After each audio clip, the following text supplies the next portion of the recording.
दोस्तों इंसान खुद को एंटरटेन करने के लिए हमेशा ही कुछ नया नया खोज करता आया है, जैसे कि रेडियो, टीवी, म्यूजिक और बहुत सारे अलग अलग स्पोर्ट्स। और इसी तरह से आज के समय में जो लोगों के लिए एंटरटेन का सबसे ज्यादा लोकप्रिय ऑप्शन है वो है वीडियो गेम्स, जो कि अपनी शुरुआत के बाद से ही लोगों को खूब भा रहा है। वैसे तो अगर पहले वीडियो गेम की बात करें तो वो आई थी अक्टूबर 1958 को, जिसका नाम था पोंग। लेकिन समय बीतने के साथ ही साथ गेम की टेक्नोलॉजी और इंटरफेस में बहुत सारे चेंजेस आए और आज के समय में तो हम काफी एडवांस और रियलिस्टिक गेम्स खेल सकते हैं, जिसे कि हम कभी अपने सपने में भी नहीं सोच सकते थे। और दोस्तों इन्हीं गेम में आजकल एक गेम बहुत चर्चे में है, जिसका नाम है प्लेयर अननोन बैटलग्राउंड्स, जिसे कि हम शॉर्ट फॉर्म में पबजी के नाम से भी जानते हैं। इस गेम ने महज कुछ महीनों में ही गेम लवर्स का दिल जीत लिया है और यही वजह है कि आज इसकी लोकप्रियता शिखर पर है और दुनिया भर में लाखों लोग इसे अलग अलग प्लेटफॉर्म पर खेलना पसंद करते हैं। वैसे अगर आप गेम खेलने के शौकीन हैं तो इसके बारे में तो आपको पता ही होगा, लेकिन जिन्हें नहीं पता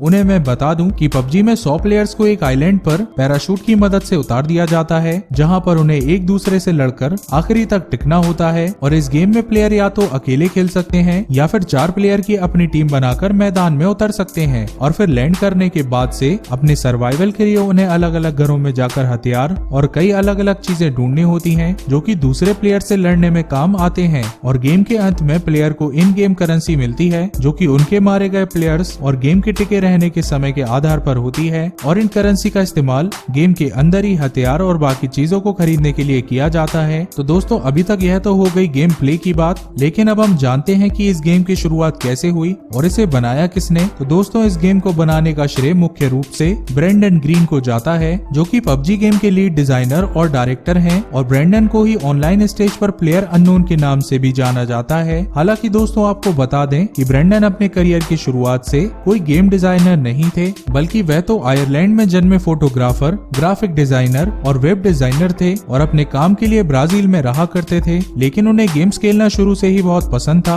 और वे Delta Force, Black Hawk Down और अमेरिका आर्मी जैसा वीडियो गेम खेलना पसंद करते थे। और फिर एक दिन डेज गेम खेलते समय वो इससे काफी प्रभावित हुए और फिर उन्होंने डिसाइड किया कि वे अब गेम इंडस्ट्री में अपना करियर बनाएंगे। साथ ही इस डिजाइन में बैटल रॉयल नाम की एक जापानीज फिल्म ने भी उन्हें बहुत इंस्पायर किया। और फिर अब ब्रेंडन ने गेम इंडस्ट्री में कदम रखने के लिए थोड़ी बहुत प्रोग्रामिंग सीखी और फिर आगे चलकर उन्होंने कई सारे गेम्स में कमियां खोजकर उनमें बदलाव किया। दरअसल ब्रेंडन एक ऐसा गेम बनाना चाहते थे जिसे कि प्लेयर कितनी भी बार खेल लें लेकिन उसका मन ना भरे, और उनकी अलग सोच से काफी प्रभावित होकर सोनी ऑनलाइन एंटरटेनमेंट ने उन्हें अपनी कंपनी में H1Z1 गेम के लिए बतौर कंसल्टेंट शामिल कर लिया। हालांकि इस गेम पर काम पूरा हो जाने के बाद से ब्रेंडन ने कंपनी को अलविदा कह दिया। और दोस्तों ठीक ब्रेंडन की तरह ही सोच रखने वाले एक और व्यक्ति थे, चैंग हैन किम, जिनकी साउथ कोरिया में एक गेम डेवलप करने वाली कंपनी थी और इस कंपनी का नाम था गिन्नो गेम्स। हालांकि आगे चलकर जनवरी 2013 में इसका नाम बदलकर ब्लू होल कर दिया गया। और चैंग हैन किम भी उस समय एक बैटल रॉयल गेम बनाने की सोच रहे थे और फिर जब उन्होंने गेम बनाने के लिए रिसर्च शुरू की तब उन्हें ब्रेंडन ग्रीन की लोकप्रियता के बारे में पता चला और फिर उन्होंने ब्रेंडन को साउथ कोरिया बुलाकर अपने गेम बनाने के कॉन्सेप्ट को शेयर किया।